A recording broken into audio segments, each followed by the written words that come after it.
evening. I'd like to call to order the regular Town Council meeting of June 16th, 2025 to order. And please rise if you are able for the Pledge of Allegiance. Pledge allegiance to the flag of the United States of America and to the republic for which it stands, one nation, under God, indivisible, with liberty and justice for all.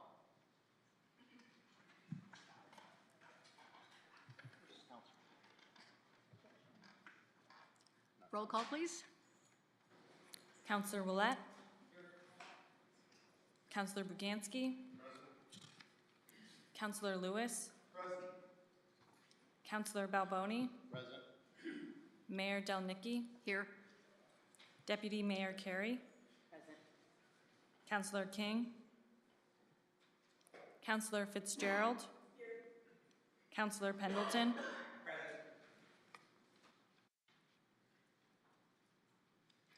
Okay, thank you. And good evening. I have just a few updates today. Today, it was a pleasure to celebrate alongside with Deputy Mayor Carey and Councillor Balboni for the South Windsor High School class of 2025 graduation. With 324 graduates, the energy in the stadium was undeniable, filled with excitement, pride, and hope for the future. It was an honor to witness their achievements and share in this memorable occasion. I would like to congratulate the South Windsor High School baseball team on their incredible achievement in winning the CIAC Class LL State Championship on Saturday night with a hard-fought 1-0 victory over Glastonbury. I believe I speak on behalf of the entire Town Council when I say this marks a proud moment for our community, the team's first state title since 1993, an achievement that will be remembered for years to come. Congratulations to the players, coaches, and supporters of this outstanding accomplishment. On Wednesday, June 11th, I had the pleasure of attending the ribbon-cutting ceremony for Windsor Commons at 1060 Main Street, an event coordinated by the South Windsor Chamber of Commerce. I was joined by State Representative Delnicki, Deputy Mayor Carey, and members of the Planning and Zoning Commission and several Main Street residents. This new residential community, designed for individuals 62 and over, offers thoughtfully crafted 1- and 2-bedroom units and stands as a valuable addition to our town's commitment to inclusive, age-friendly housing. If interested, please call 917-686-7108. And on Thursday, June 19th, South Windsor Town offices will be closed in observance of Juneteenth Independence Day. It was designated a federal holiday in 2021 and officially recognized as a state holiday in Connecticut beginning in 2023. And lastly, I would like to appoint Councillor Willett to the Naming of Public Lands and Buildings Subcommittee of the Town Council and to serve as liaison to the Library Board. These appointments are to fill the vacancies created by the resignation of Deputy Mayor Sarah Cusa. Moving on to item 5, Councillor Pendleton. I'd like to adopt the agenda as presented. Okay, do we have a second?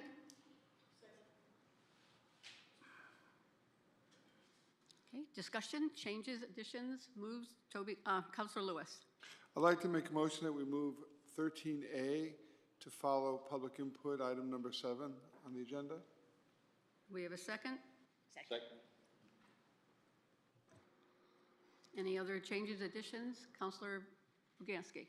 Thank you. I'd like to make a motion to move executive session, items 17A, B, C, and D to after public input and after item 13A.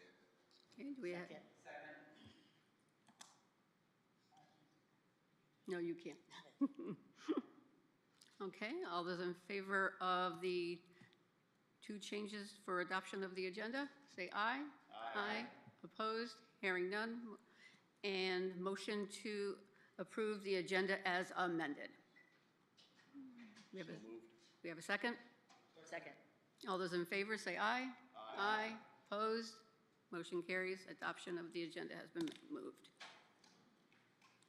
Okay, moving on to item 6, communications and reports from the town manager. Mr. Maniscalco. Thank you, Madam Mayor.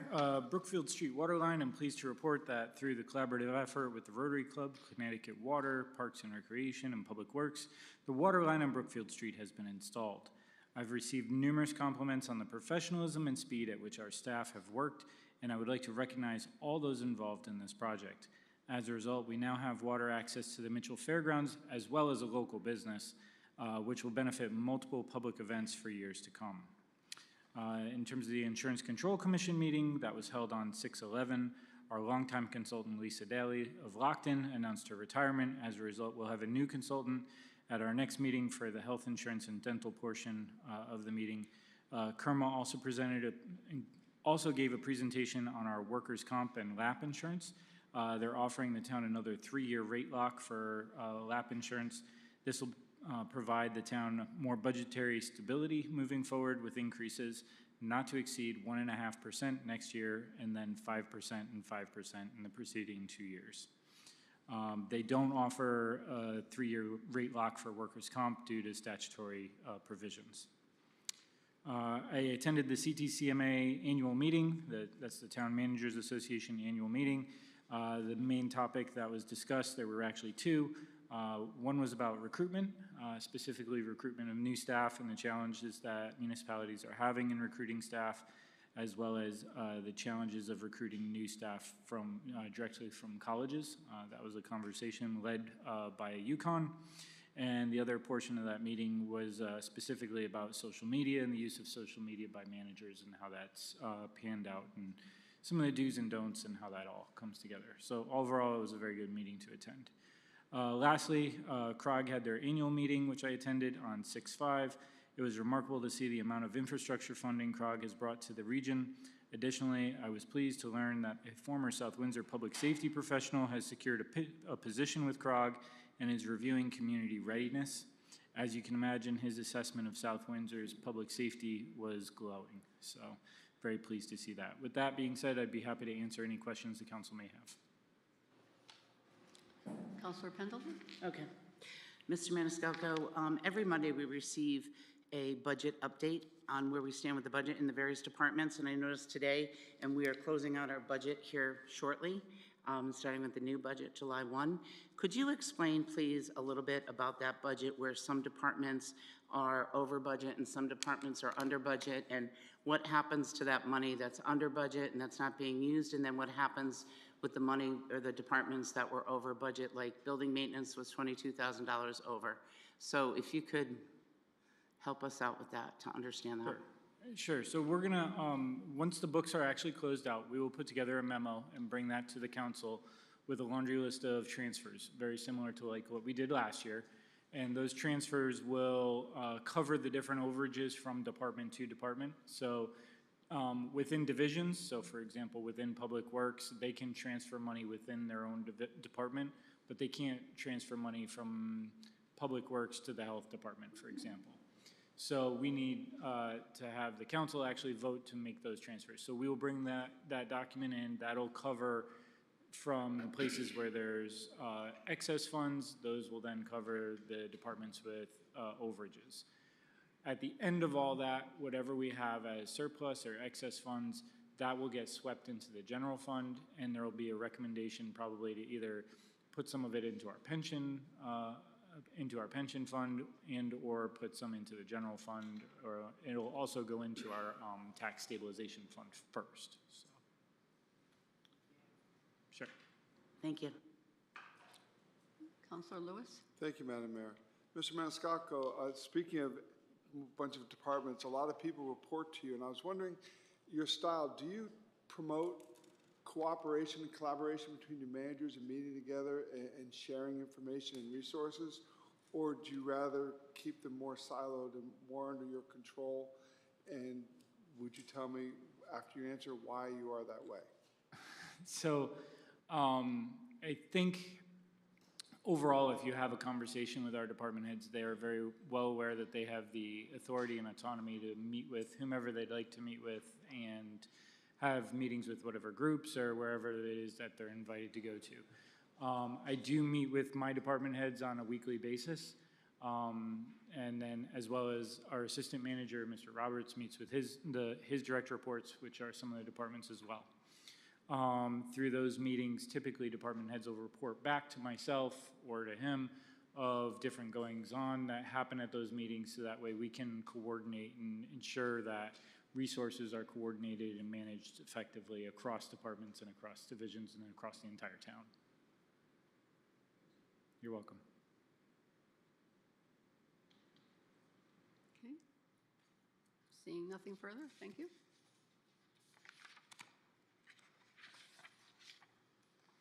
Moving on to item 7, public input for items on the agenda. Public input shall not exceed 30 minutes. When recognized by the mayor, the speakers shall approach the lectern, give their name and address. Speakers shall avoid personal attacks or impugning or alleging an improper motive to any person. The speakers may address the council on any item on the agenda. The speaker shall limit their speaking time to 5 minutes. Is there anyone who'd like to come forward at this time?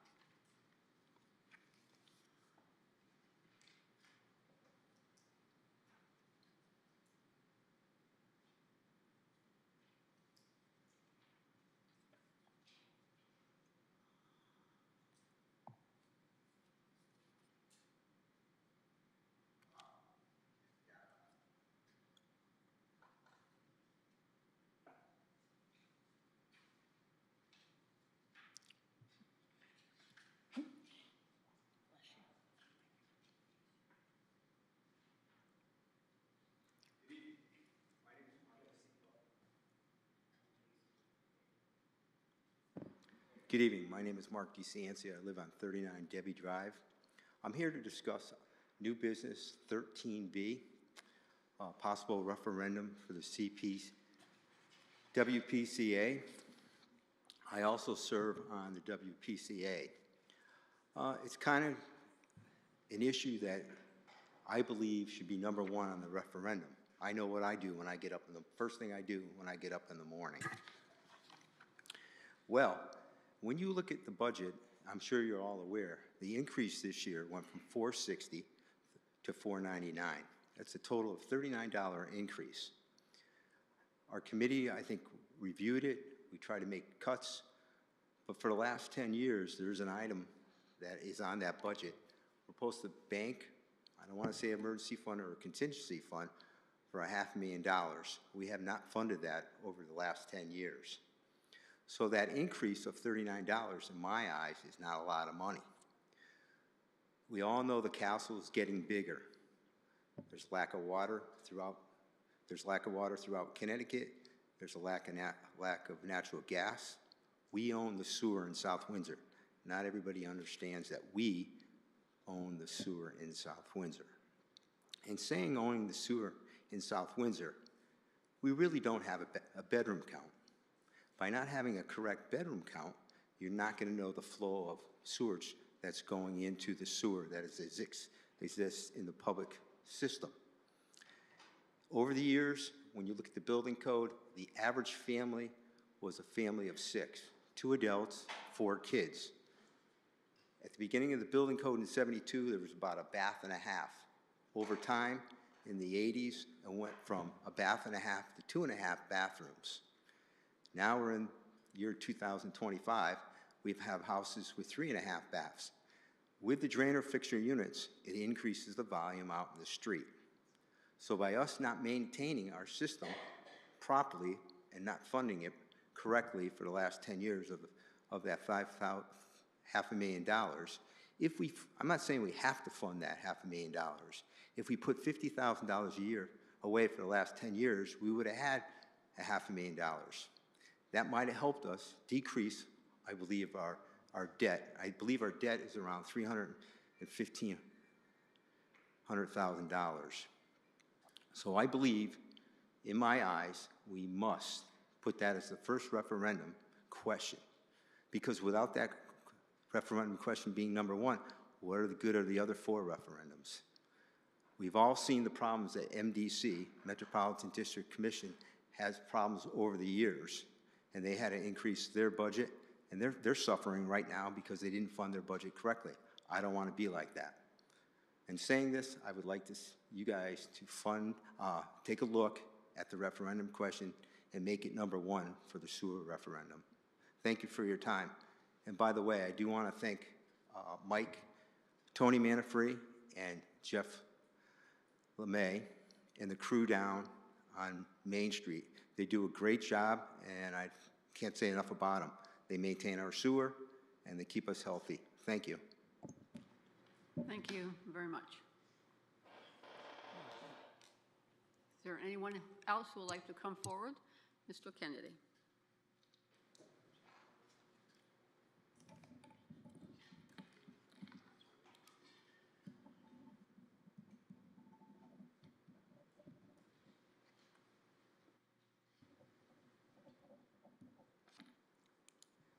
Joe Kennedy, 81 Allison Drive. First, I'd like to thank the counselors for their dedication and their good work. I'd like to thank the commissioners, board members, town employees for helping making South Windsor a better place. I'm here to support the referendum for the upgrade of the pumping stations. We've had a lot of economic growth and there's a lot of demand, and preventive maintenance is the number one thing. So I'm here, and I think it's preventive maintenance is the way to go. Mark spoke eloquently, and that's and I am an alternate on the water pollution control, and everyone supports the referendum. As always, support your local businesses, farm stands, and farmers market. Thank you. Thank you. Is there anyone else who would like to come forward at this time for any item that is on the agenda? Going once? Twice? Okay. Thank you. Moving on to item 13A.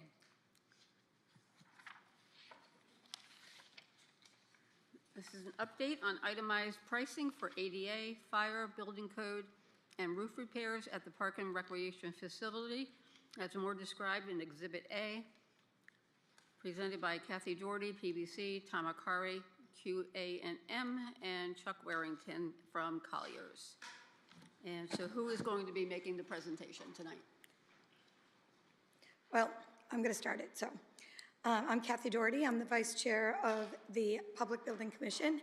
So we are here tonight to provide an update on the progress regarding the permanent home for our Parks and Recreation Department, an initiative that began on September 5th, 2023, when the Town Council formally tasked the PBC with evaluating a permanent location for the Parks and Rec Department. After a thorough review and a site evaluation, the Commission presented its recommendation to the Town Council on July 15th to repurpose and renovate the former Orchard Hills Elementary School to serve as a permanent facility. The price tag on that project, not including any soft costs, was roughly $26 million. On February 18th, 2025, the Council accepted the recommendation of the Public Building Commission to make 350 Foster Street the new and permanent location of the Parks and Rec Department. At the same meeting, the Town Council tasked the Public Building Commission to narrow the scope of the project and get an itemized pricing for the replacement of a roof and renovations to the Old Orchard Hill to ensure that it met ADA, fire, and building code requirements. So tonight we have Tom Akari from QA&M, Charles Warrington from Colliers to bring you the latest numbers and an overview of the project that meets the requests made by the council. So I'm going to turn this over now to Mr. Akari.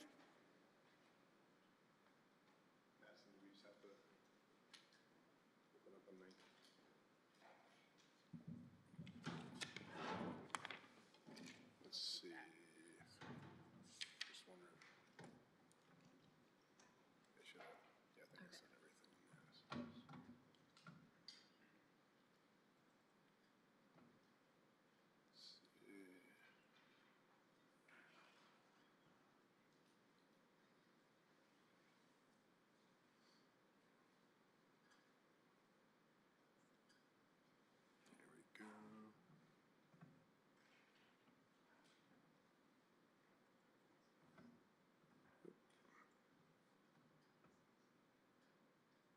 you see that okay? I'm just trying to get into a presentation mode, but, yeah, trying to hit the X there.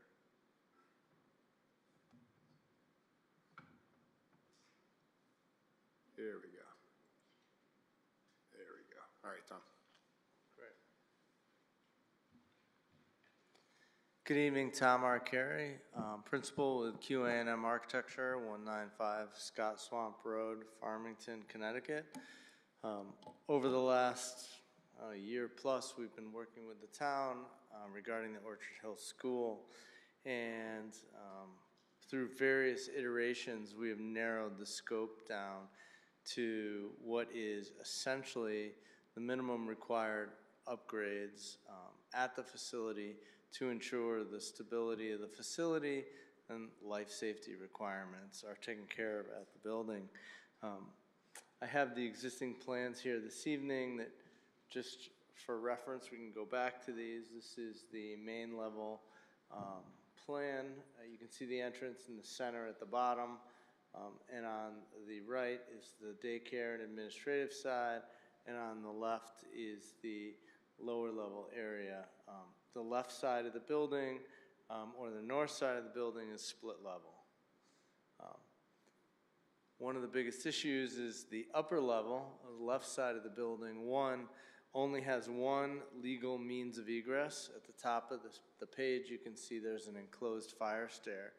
The stair at the bottom of the page is not a second egress. It is not compliant. It is fully open to all floor levels. This has been an issue with the building department for a number of years. Additionally, these two levels, because it's a split level from the entrance, are not handicap accessible. As a part of the project, we are now addressing really just 5 key items. Some limited site work, which supports access and accessibility. Replacement of the roof, which will ensure the viability of the asset. The addition to 3 is the addition of a handicap accessible entryway that would have an elevator and a second fire stair that will deal with the fire code issues, the egress issue, and accessibility to both levels.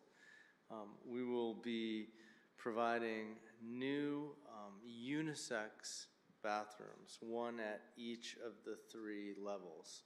This will provide handicap accessible toilet facilities at each level. It's an apropos code solution to address the issue. And the last issue is an upgrade of the fire alarm system. New fully addressable fire alarm system. Here is the site plan, and you can see right in front of the building, we are proposing to take the existing bus drop-off loop, which is basically the full width that you're seeing here, turning it into one-way drive, which is what it's basically used as now anyways, and adding parking directly against the building. This will allow us to put handicap accessible parking right at the building entrance. The sidewalk will be handicap accessible and will provide full accessible path to the building itself. At this point, that is all the site work that we're doing for the project. This is the lower level floor plan. You can see here dashed in the middle in red shows where the addition and new stair and elevator would be added, as well as you can see the green box. That's part of a classroom that we're cutting a corridor through so we can connect to the new elevator. In the bottom left corner of that, you can see there is a unisex bathroom that will be provided as a part of the new construction area. This is the main level floor or entrance. You can see in purple is a new lobby, which will have a vestibule access. That lobby will connect on the administrative offices. You can see on the mid to left lower area of that lobby, we are closing off that existing stairwell that's no longer code compliant, and we're adding a stair and elevator at the back of the lobby. Additionally, highlighted in orange and light blue at this level is modification of an existing conference space, and we're adding a bathroom. This is the second location to add the accessible bathroom space. And then this is the upper level of the north side of the building. We're doing a mirror image renovation to the lower level. We're cutting through one of the classrooms. We're splitting it into corridor, a smaller classroom, and a unisex laboratory. So that's available. As a part of the project I mentioned, we're doing a fully accessible, new fully addressable fire alarm system for the building. We are also doing a new roof for the entire building. And I brought some pictures this evening for anyone who hasn't been on the roof. If they'd like to see those pictures, I can present about that. And then these are just some concept images. This is not a final design. This shows what the massing would look like of the new entrance in between both parts of the building. Currently, there's just a glass breezeway that connects both sides of the building. The new lobby would be tall enough to connect both floors. And this is what the entryway might look like.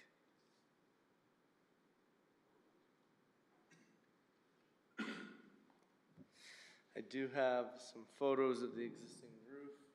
I won't put these up. We can pass these around later if you want to come around and look at them. One of the things I really want to point out that is the existing roof, by our team's professional opinion, is in poor condition. All of the existing edge flashings are cracking, and you can see those in this picture. I know there's been some questions about the roof itself and what its condition really is, but it's really not in great shape. We don't believe professionally it makes good sense to invest any dollars into the asset without securing it long term. Again, here are some pictures of the flashing of the mechanical equipment, and here are images of the roof itself holding water. The existing chimney, which supports the boiler, needs to be repointed and reflashed. Drains don't have covers, and you can see all of the debris that builds up at the edges of the roof.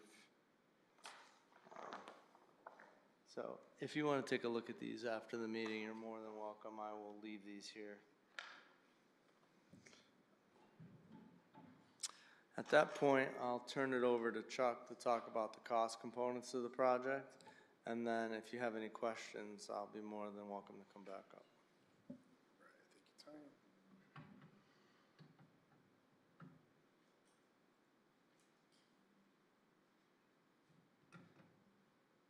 All right, so for this evening, as Tom mentioned again, Chuck Warrington, Director of Project Management, Colliers Project Leaders. So as part of our exercise, along with Tom and along with the resolution passed, the directive, apologize for the scrolling, was to refine the costs and develop professional cost estimates for the revised scope of work that Tom talked about.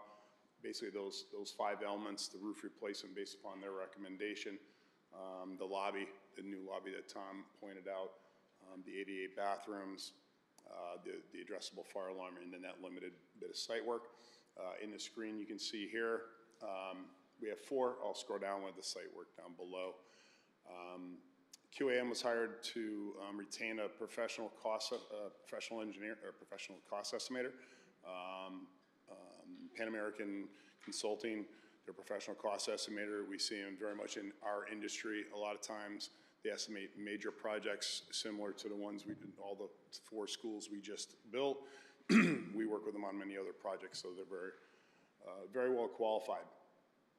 So they went through, estimated the cost for the work. Again, just to stress, we haven't developed any construction documents, a high level of detail for them to go off of. They work with Tom and Tom's teams, their direction to give them insight on what the scope would be. Being a professional cost estimator, that they can basically fill the gaps. They've done this enough times that they can establish at this early stage the probable cost for the work. Again, these 4 line items, you see the roof replacement. This is just purely trade costs, that if we went out to a bid for a roofing contractor, this is just the raw work in the field.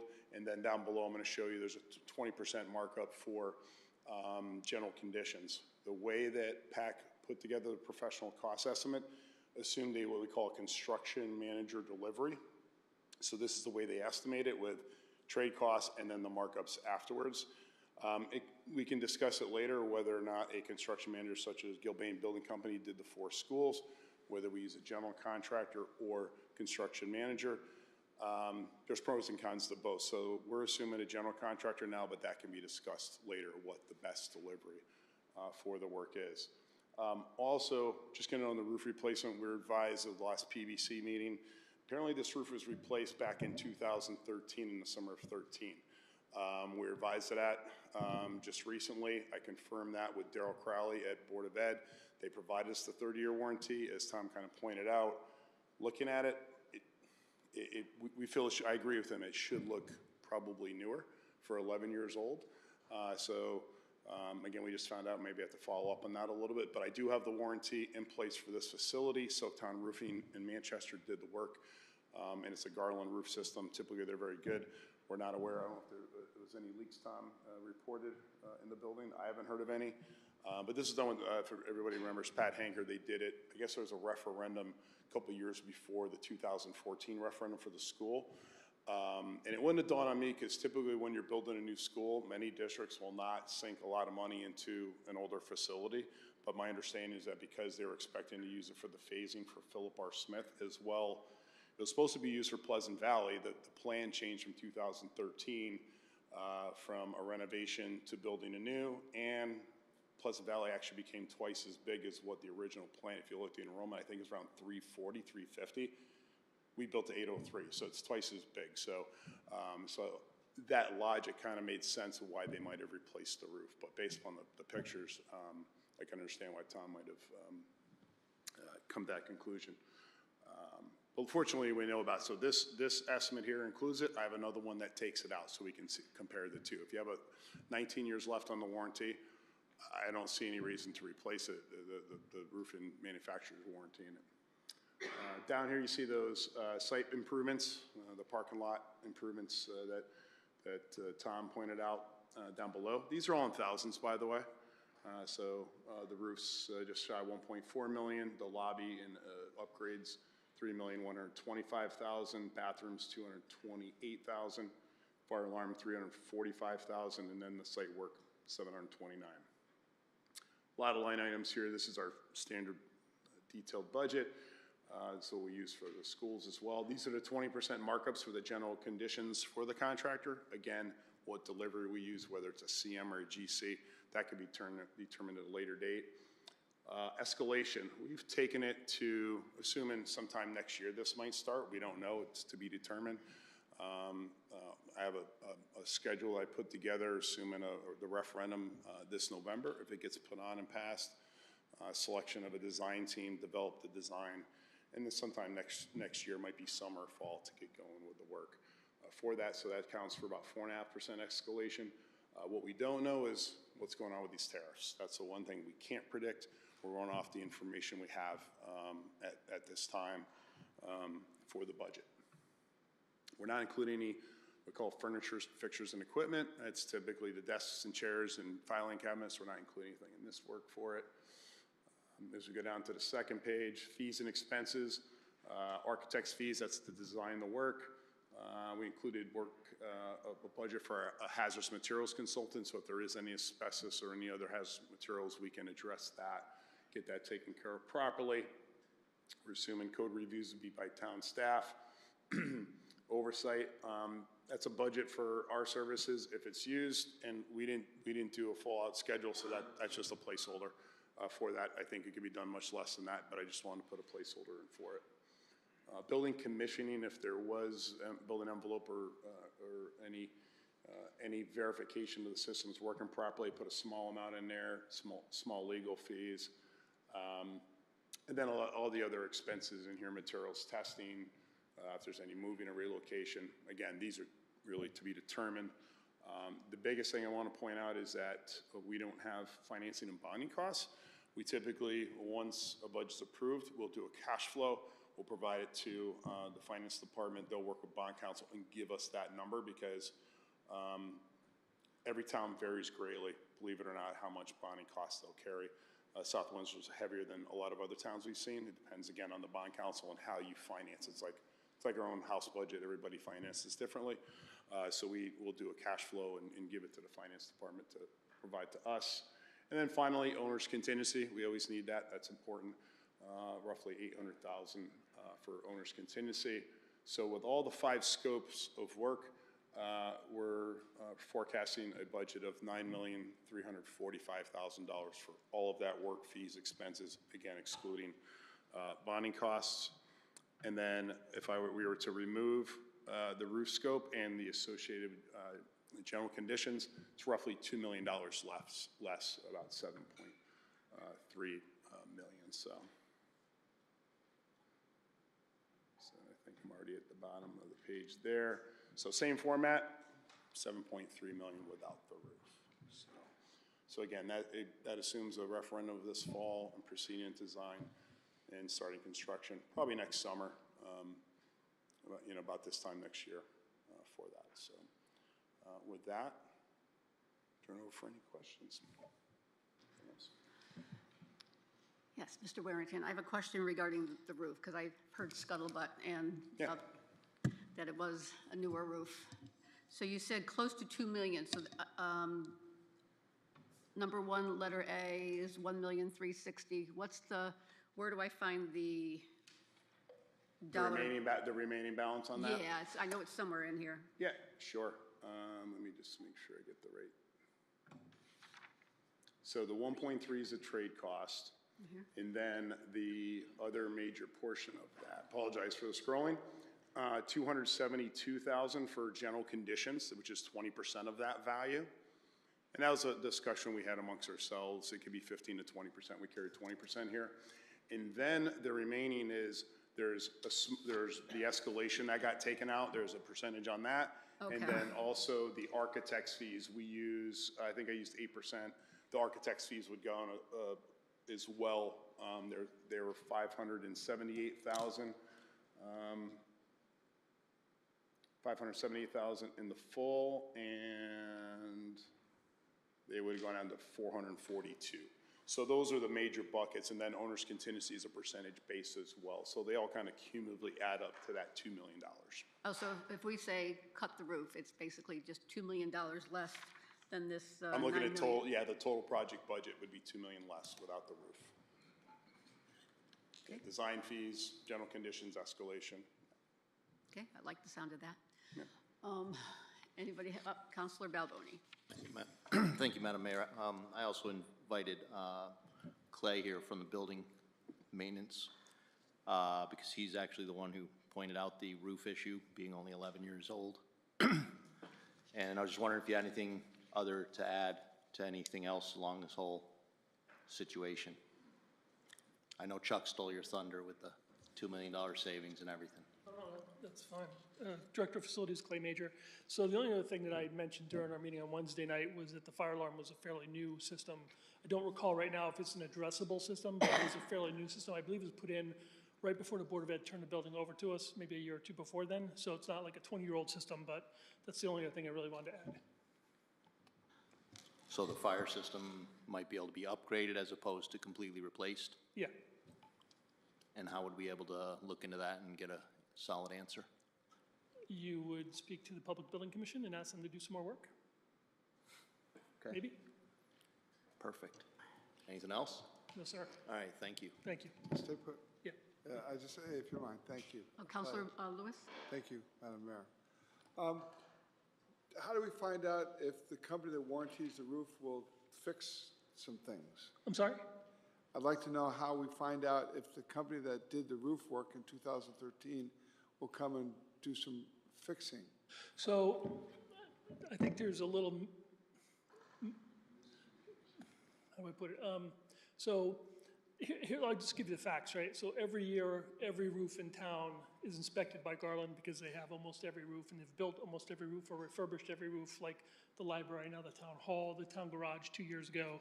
And they come out every year and they inspect and they provide a report every year and they say, here's your roof, the conditions are X, Y, Z, at this time we don't need to do any repairs. Or they say, hey, we need to do some repairs on the roof. Of course, you know, if they're not man-made problems and they're just warranty issues, they will cover them. If, for example, you know, a rock fell on the roof and made a hole in the roof, you know, we'd have to cover that. As for, you know, Park and Rec building, the last report I received was in January of this year. It said the roof doesn't look pretty, but it's in good condition. And if there were something that needed to be addressed at that time, he would have told me, the Garland rep, we need to address some things. So, you're welcome. Mr. Majors, Mr. don't go Major, anywhere. I have a follow-up question. Go right ahead. Thank you. So you're saying it's not really a warranty issue on the roof right now, right? Because that means workmanship and material. So Correct. what Mr. Warrington and Mr. Akari pointed out, the flashing and all that stuff, would that be something that would still have to be addressed? Sure, I mean, Or is that a warranty type thing? so it would be a warranty thing, it certainly would. And again, the report that I have, I didn't look at the pictures, I'm not privy to them up until just now. But certainly, the report was done in January, so I don't understand how some of those things can be the way they are. But, you know, some things are superficial too, right? Cracks in the flashing, they're not deep, they could be surface cracks for all I know. No disrespect, I haven't seen the pictures, I don't know. But if they were concerned, they would have been addressed. So I trust that this gentleman who does our inspections, who's done them since I've been here 18 years now, has guided us in the right way. Again, I get a report on every roof. If there is an issue like that, like I said, other than a natural man-made problem, it would be under warranty. And this does have an 18-year warranty remaining on it, so, you know. So in your professional opinion, you don't think that we can remove the roof replacement on this? I believe you can. Okay. I'm not a roofing expert, but I rely on the experts to give me Okay. the information I need. And then the fire alarm, you're saying it doesn't need a full replacement, just upgrade what is currently there? So would that be a cost savings as well? I'm not even going to say it doesn't need to be replaced because I am not that familiar right now with Okay. that fire alarm system. I know it's fairly new. That's all I can really tell you. If it's fairly new, maybe it needs to, you can add some modules to it or add the addressable components to it if it's a fairly new system.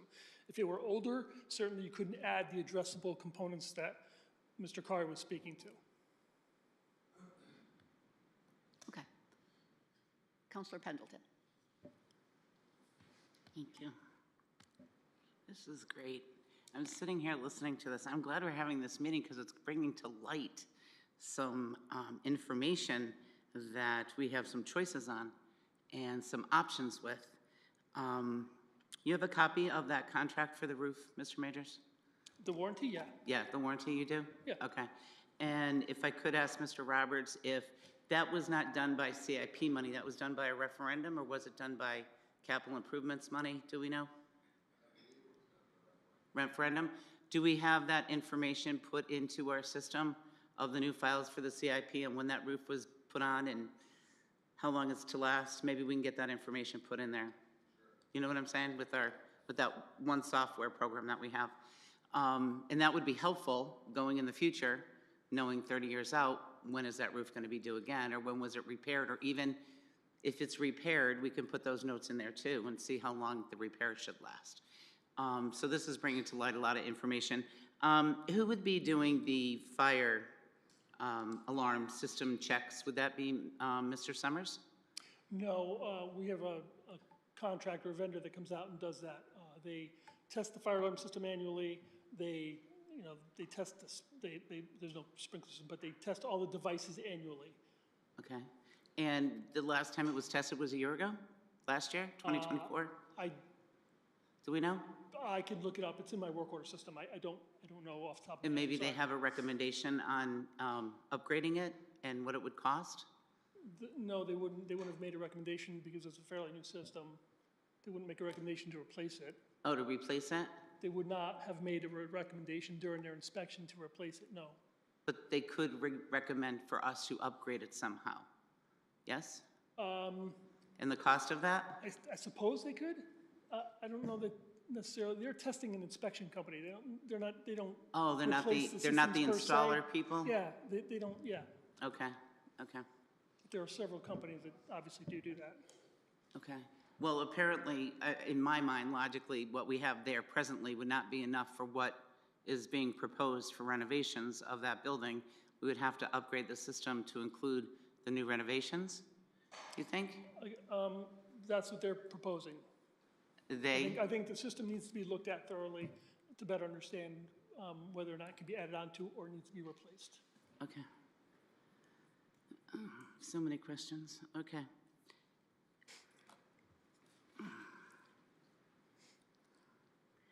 In the grand total of this whole everything, with and without the roof, thank you, Mr. Majors. You're welcome. With and without the roof would be what, the grand total, please? With and without the roof?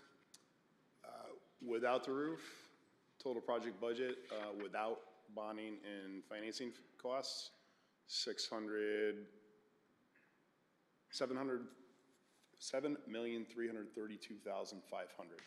Okay. Can you say that one more time, please, Mr. Warrington? Yep. $7,332,500. Okay. Plus financing and bonding costs. And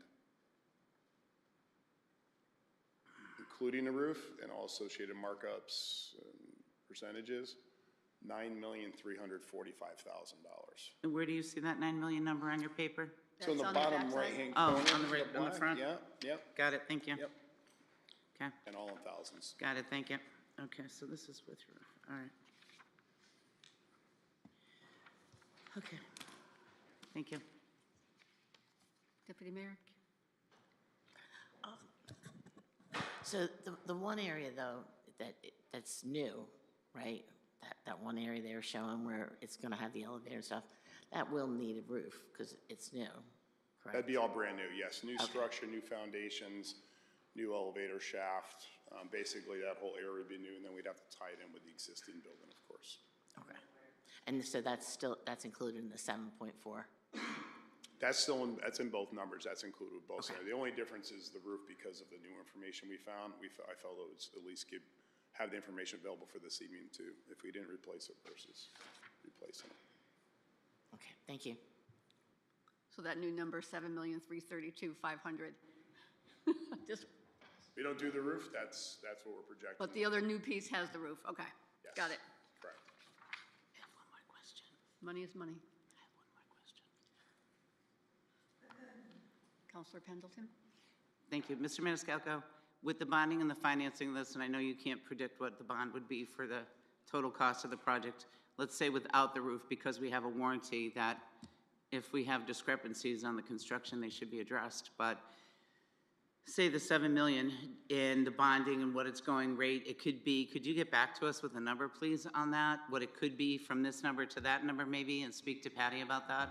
Sure, I can speak with Patty and get an estimate. on what That's we- an estimate, like sure, that would be great. And for how long?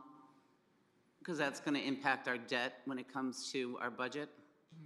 For the most part, do 30 years, but we've done shorter as well. But it also is going to add to our present debt, which is, and then we're going to have to know what's going to come off of our debt to be able to add this on. Going forward. Thank you.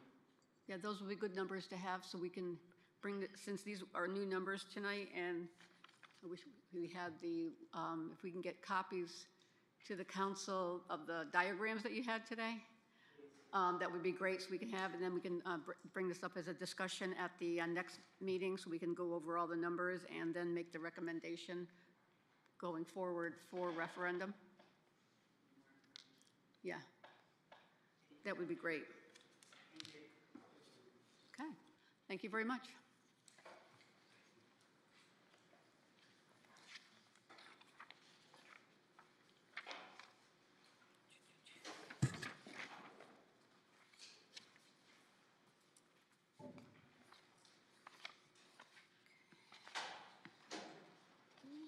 Moving on to item 17, Deputy Mayor Carey.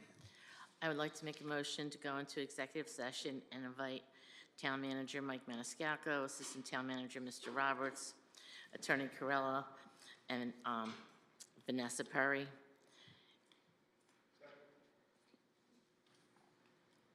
I was going to just go over briefly what we were going to talk about.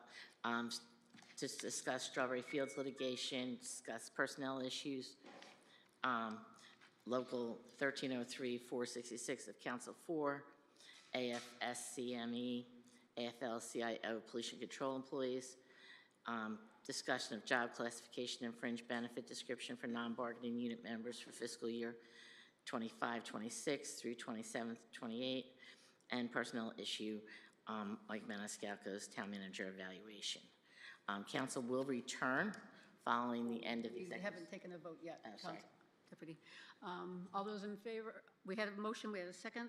All those in favor say aye. Aye. Opposed? Okay, we're going into executive sessions, and as soon as it is over, we will return and start with item 8. So, executive session.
Okay, I'd like to call the town council meeting back to order.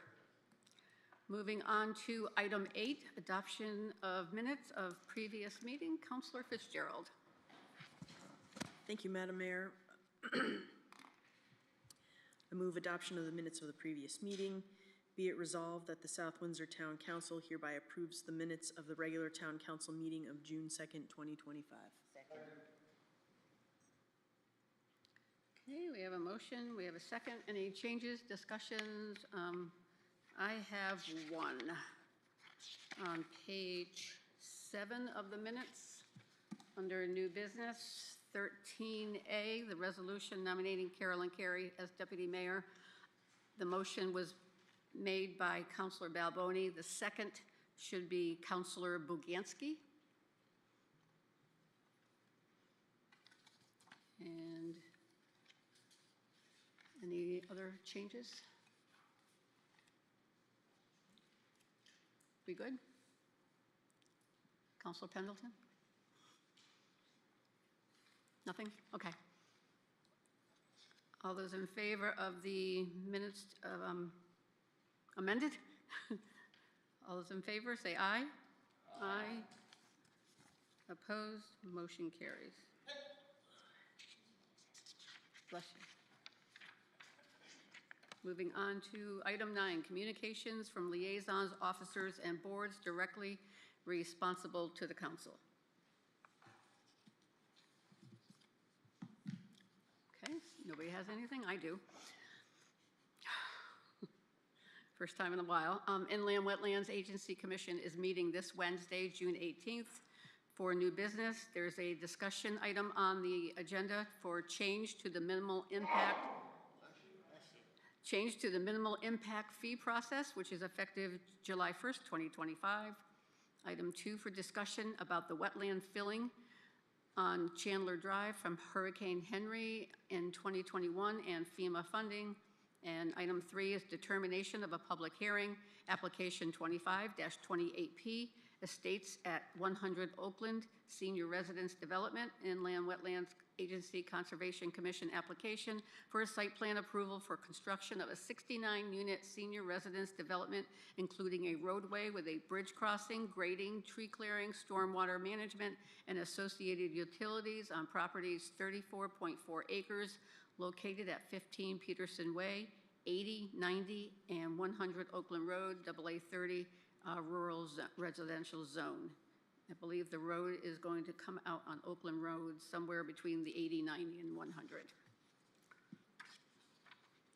And seeing no other communications, moving on to item 10, reports from committees.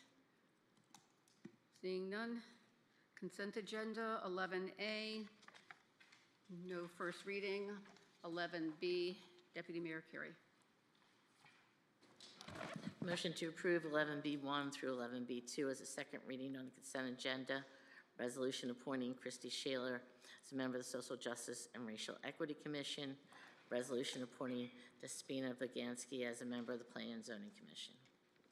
We have a motion. We have a second. Second. Any discussion? All those in favor say aye.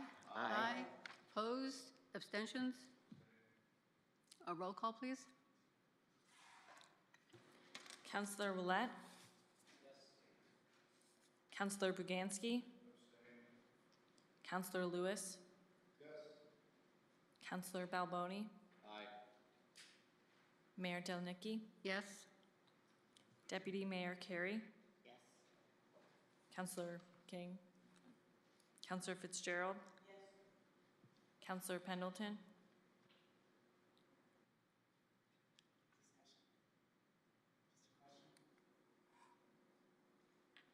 Thought we already had a discussion.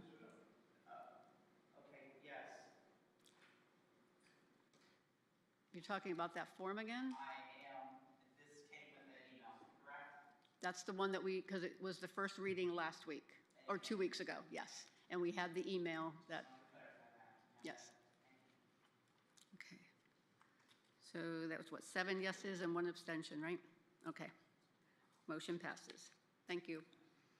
Moving on to item 12, unfinished business, having none. And moving on to 13B, potential to add WPCA pump station upgrades to upcoming November referendums, presented by Jeff Lemay, requested by Town Manager Maniscalco.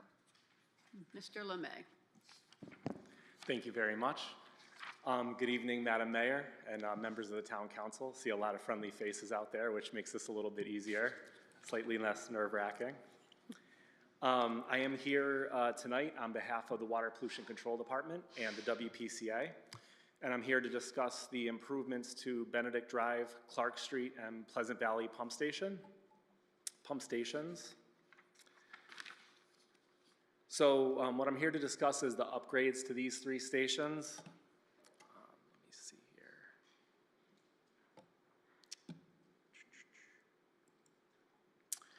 So these are the 3 largest pump stations that we have in town.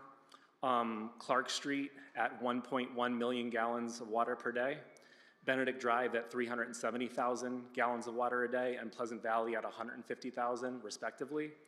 I just want to note that these numbers that you're seeing are based on normal flows. During wet years, these numbers can get significantly higher. I've seen Clark Street Pump Station back in, I think it was 2022, flowing at 4 million gallons per day. But what you're seeing here is just, you know, what we call normal numbers. And these improvements, I don't need to read them all to you, but it's a comprehensive upgrade, electrical, pumps, valves, flood mitigation, which there is potential for some grant money for. We'll get into that a little bit later. Generators, building and grounds rehab, but this is full-scale upgrades. So what you see here is a map of the Benedict Drive pump station area that it serves. The red star there is Town Hall, so you can see that there is a large portion of the town there. And Benedict Drive is a very unique station, and we're looking to add some capacity and some resiliency there. This is the Clark Street pump station area, which includes the Benedict Drive area, so that pump station and all that it handles also gets pumped from there up to Clark Street. And you can see that we've zoomed out in this view. The little red dot there is Town Hall, so this encompasses a large portion of the town. Clark Street handles about 44% of the town, Benedict Drive about 15% of the town, so between those 2 stations alone, you're at about 60% of the town's wastewater flow.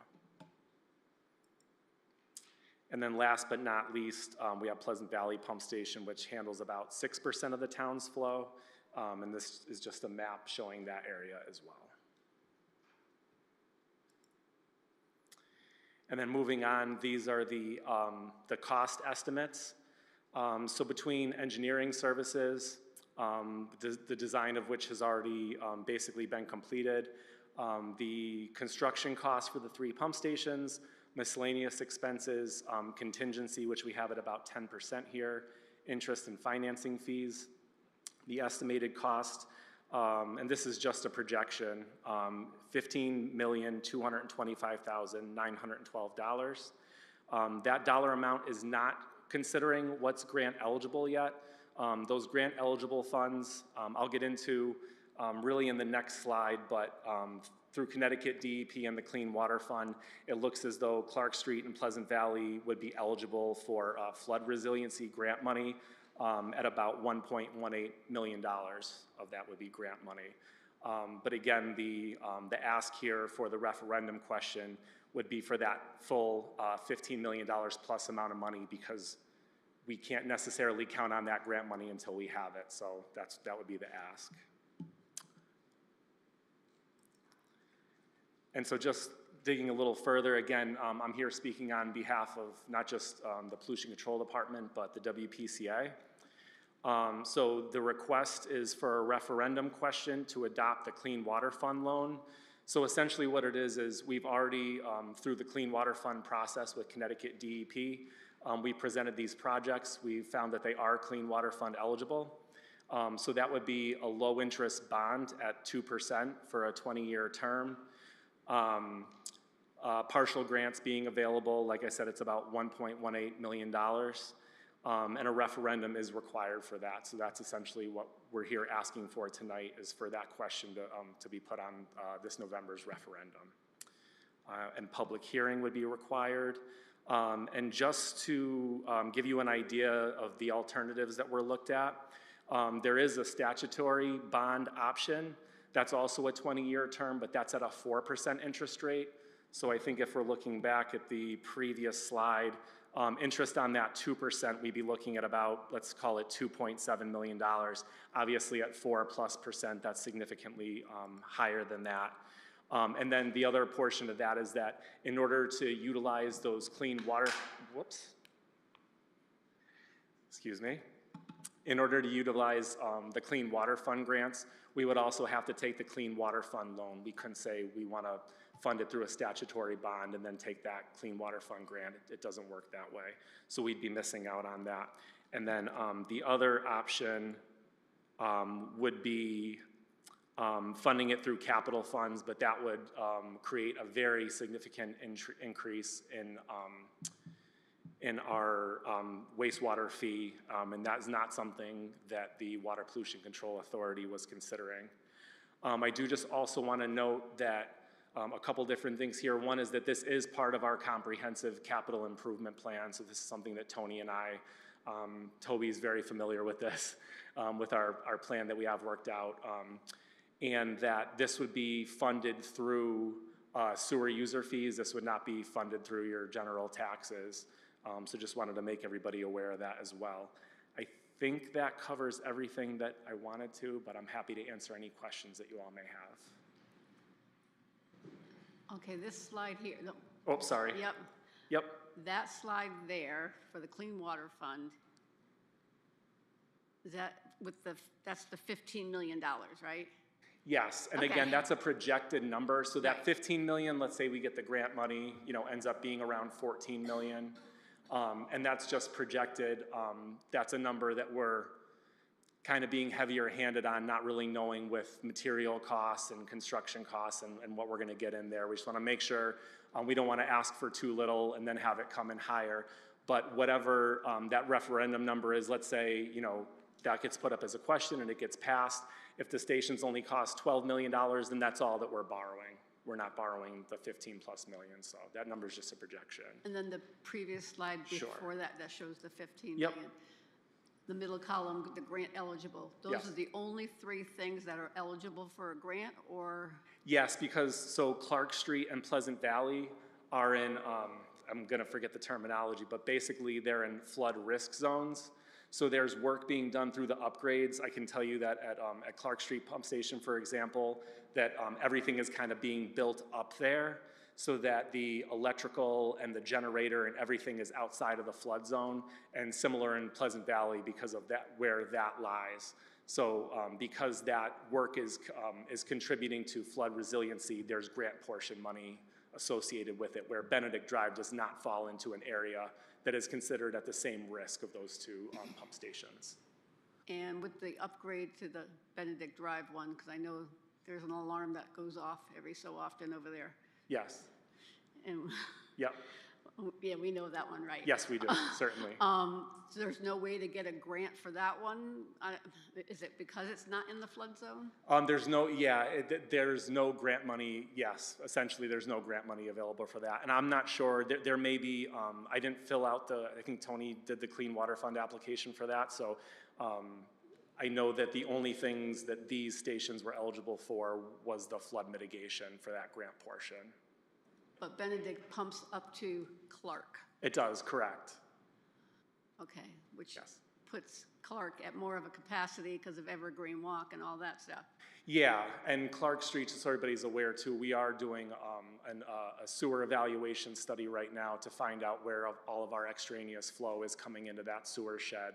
And then once we have that study back, we'll be able to start finding the pipes that we need to fix that should help mitigate the amount of flow coming in. But again, that's still in process right now. But yeah, to answer your question there, Benedict and the whole area does pump up to Clark Street. So it's all part of the same sewer shed, even though they're two separate stations. Okay. Counselor Pendleton. I have a question. Oh, go ahead. Go ahead. Sorry. You can take Mike first, go ahead. Did you have your light on first? No, I didn't see. I didn't see hers. Oh, your thing blocks it. Yeah, I go by lights, sorry. And I spoke first, so I was trying to go back and forth since I Sure, spoke first. okay. Glasses would be helpful. Other neighborhoods, other pump stations. Yes. Fordham Estates, maybe the north side of town. I don't know where all the pump stations are. Are they all up to speed? Do we not need to upgrade those? Are they good? Not at the time being. These are the three, they're not just the three largest stations, they're the three oldest stations. So the other stations, while they do need repair work, I know our dry pit pump stations, I think, were last upgraded around 2010. Some of the other stations are already submersible stations, which are a little bit easier to manage. That's part of what we would be doing at Benedict Drive and at Pleasant Valley. Those are dry pit stations now that would be turned into submersible stations. We would gain some capacity there and also ease and safety of maintenance. So the rest of our stations do need work, but these are by far and away the three that are the most significant in the town and the ones that need the most amount of work done to them.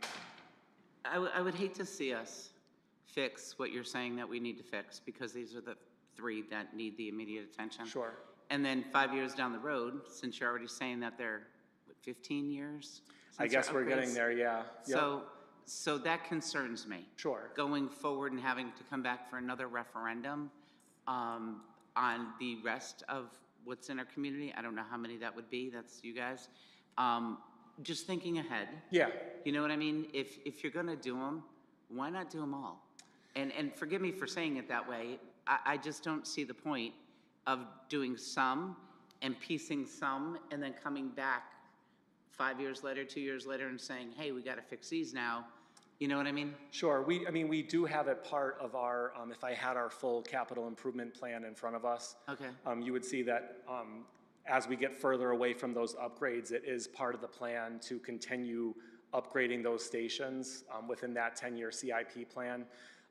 There's talk of some options for some of those stations where pollution control may be able to essentially act as for lack of a better term, like a general contractor on some of those, where our staff is actually capable of fixing a lot of those stations. One example is Quarry Brook Pump Station, which is a submersible station that we have.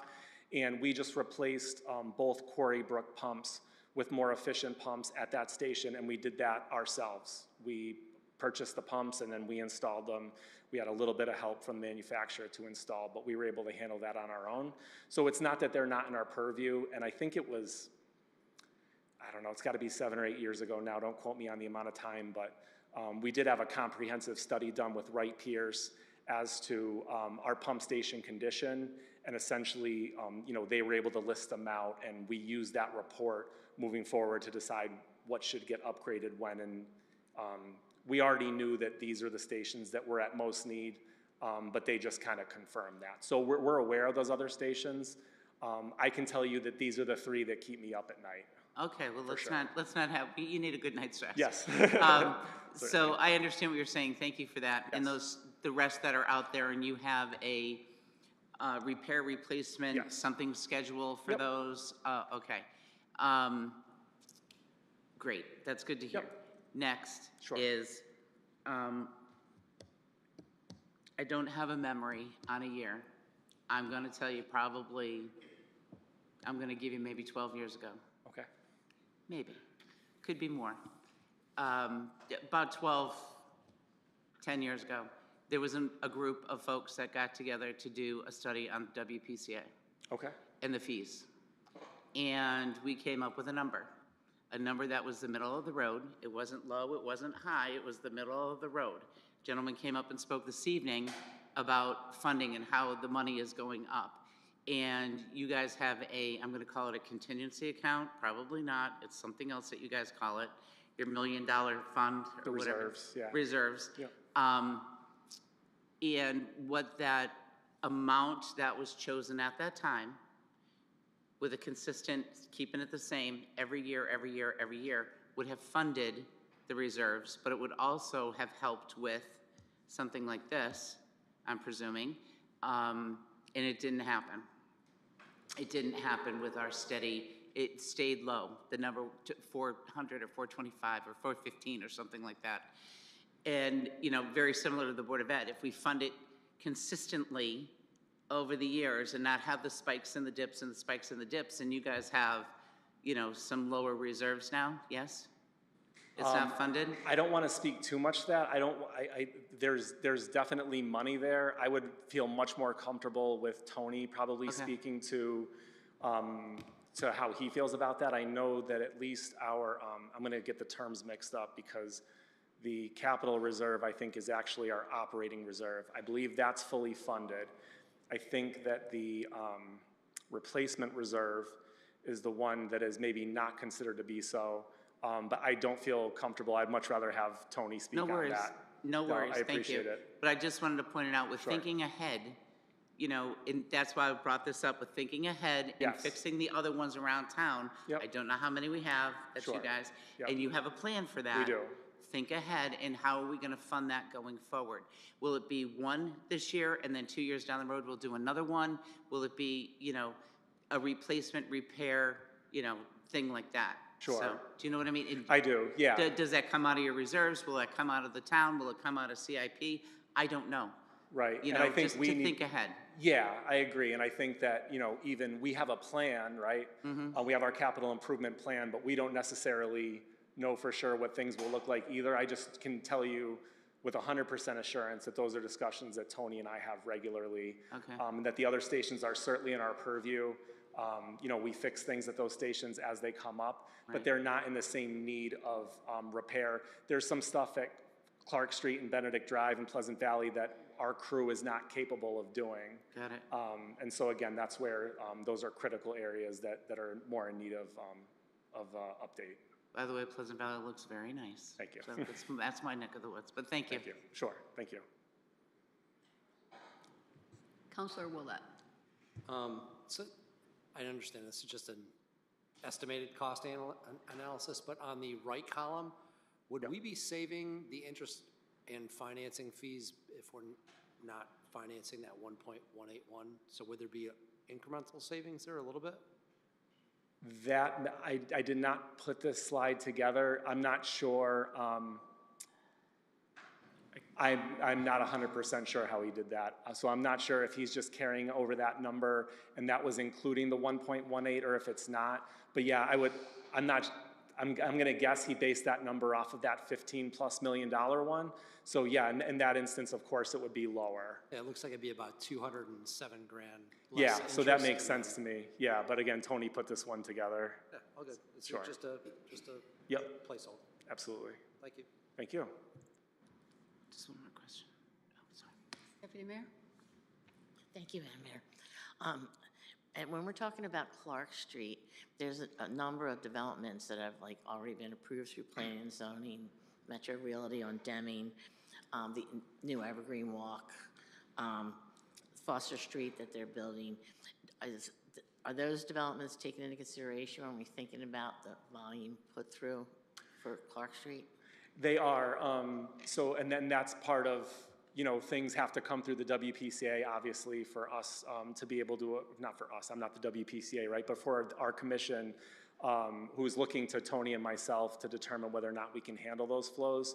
So the capacity for the Clark Street sewer shed, or for the Clark Street pump station, let's say, the capacity is not being addressed in the station upgrade because we are limited by the size of the force main that's at Clark Street as to how much can be pumped. However, the sewer evaluation study that we're in the process right now with Wright Pierce is identifying those areas of extraneous flow that are coming in. So essentially there's a study that's being done where we can put in flow meters during dry conditions, then also during wet conditions, and seeing what those differences are. And then by understanding where those areas are that are most concerned, we can do what most of the time ends up being pipelining, and we can take that extraneous flow out. So that is our plan as to how to address the capacity issue at Clark Street. So the pump station upgrade in and of itself just makes sure that that station is going to be able to continue running for decades to come. But the flow evaluation study that we're doing And that does include the Benedict Drive area as well, because again, that's all part of that same sewer shed. So that's a way for us to make targeted repairs rather than just blindly going in and lining pipe. So I do think that we'll get good value out of that. Thank you. You're welcome. Okay, thank you. Counselor Baganski? Thank you. Real quick, I don't know if you've done this yet, but if you haven't, can someone run the numbers and just get it back to us? But Sure. If it ran the full 15 million, has anyone done the math to see, because you're going to collect this back through the sewer usage fees, correct? That's correct. So what's the impact per user per year for the life of the loan if it ran the full 15 million? Sure, there is that projection. Tony has that. I'm not sure if he has it at the 15 million or at what number, because that number has changed. We've been in design process and going through this whole thing with Connecticut DEP, which, as many of you may know, can take quite a while. I know that he's run those projections. I don't know how up to date they are, but I can talk to him about having that prepared. It would be helpful to see if it was, say, quote unquote, worst case scenario, if it was the 15.2. Yep. So, and then obviously any savings we had, whether it be through grants or interest or anything else, then we could obviously bring that number down, but at least we'd know where our peak was. Absolutely. And we could back down from there. Okay, perfect. Thank you. Yeah, makes sense. Thank you very much. Counselor Lewis? Thank you, Madam Mayor. Thanks, Jeff. Nice job. Thank you. I just want to be in support of this for referendum, just because it's a well-run department. They utilize their staff so well. People are always getting trained and upgraded. They multitask, they cross-train, and it's something we just got to do. As it was said by the very first speaker from the public, that the first thing you do every morning, so we got to take care of those pipes. We need to do this. And this is not a luxury item. This is something we have to do. And the reserve fund has been gradually increasing, perhaps not as much as it could have. Again, trying to keep rates down, but I think referendum is the way to go with this, and I'm in support of it. Sure. Thank you very much. Question? Counselor Pendleton? No, I agree. You're like the most important department in town. Oh, Take care of everybody's wastewater and stuff. Thank you. Thank you and very stuff.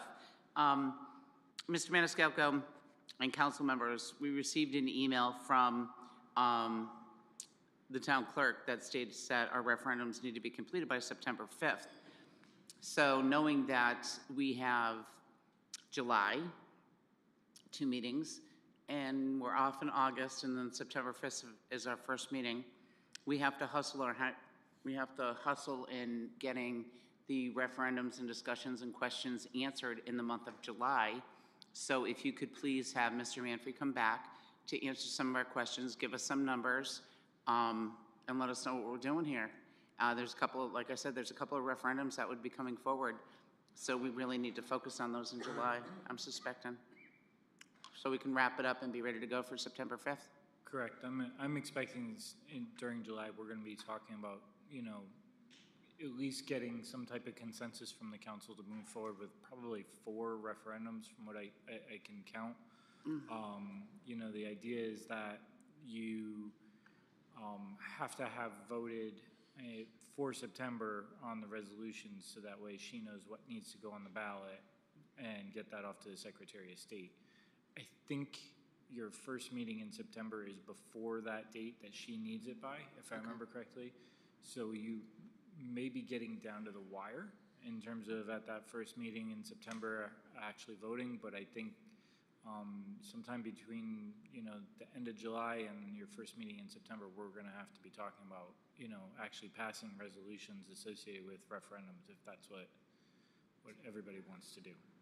Could they all be set and ready to go for the agenda for the last meeting in July? So we could vote on them in July? I mean, that's something. Well, pardon that, but that's when the quiet period starts. So we still have to get a consensus on going to referendum for what the Public Building Commission just presented tonight. We were going to discuss that at the first July meeting. And then, since we just got information from Mr. Lemay on these numbers, I think we should have that at the next meeting as well to get a consensus. Then we can get a consensus to go to referendum, because we already did the consensus on the 2 million for open space. We already approved the resolution for the charter revision. So that's, and now we're waiting for the letter to come from the schools for their referendum, because I have not received anything yet. So that's not even up for discussion, because it's not our referendum. So until we receive that, we can't discuss that. We're going to be busy in July. So the first two meetings. So if we can have those at the first two meetings, Mr. Lemay's the presentations, we can have it in our packet, and the same thing for the PBC, those numbers as well. Any other questions for Can you Mr. give us our Lemay? September date? Do you have that September date? 2nd. September 2nd. Thank you. That's the first Tuesday after Labor Day. Thank you. Any other questions, Counselor? Thank you. Thank you. Thank you very much for your time and support. Appreciate you all.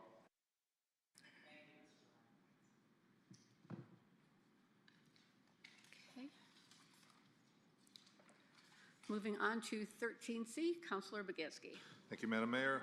Resolution approving an agreement between the Town of South Windsor and Local 1303-466 of Council 4, AFSCME, AFL-CIO Pollution Control Employees. Be it resolved that the South Windsor Town Council hereby approves the proposed agreement between the Town of South Windsor and Local 1303-466 of Council 4, AFSCME, AFL-CIO Pollution Control Employees for the period of July 1, 2025 through June 30, 2029. Okay. We have a motion. We have a second. Any discussion? Seeing none, all those in favor say aye. Aye. Opposed? Abstentions? Hearing none. Motion carries. Okay, 13D, Councilor Lewis.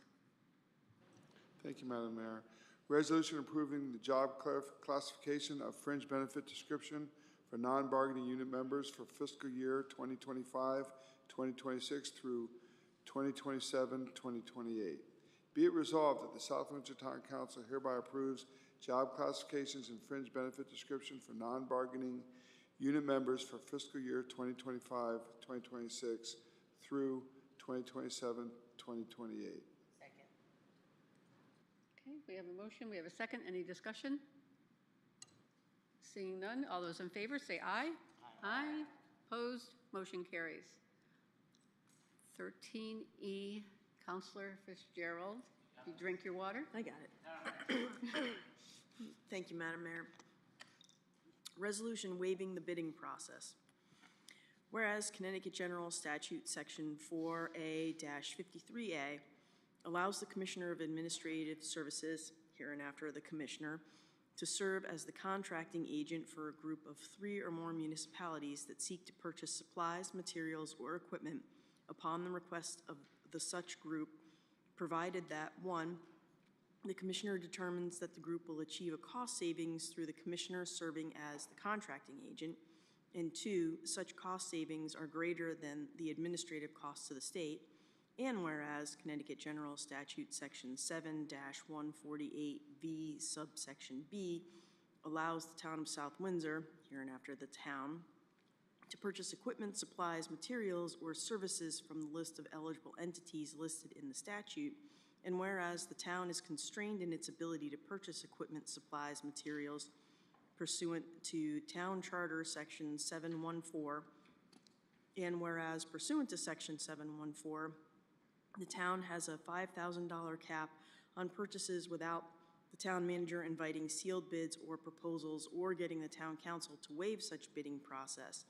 And whereas Section 714 is a constraint on the town's ability to achieve cost savings because during the waiver process, supplies disappear or the opportunity to implement cost savings has changed, and whereas the town council has determined that requiring sealed bids for purchases greater than $5,000 is not in the best interest of the town, now therefore be it resolved that notwithstanding Section 714, the town council authorizes the town manager to participate with the state of Connecticut contracting programs for the purchase of supplies, materials, or equipment pursuant to Connecticut General Statute, Section 4A-53A.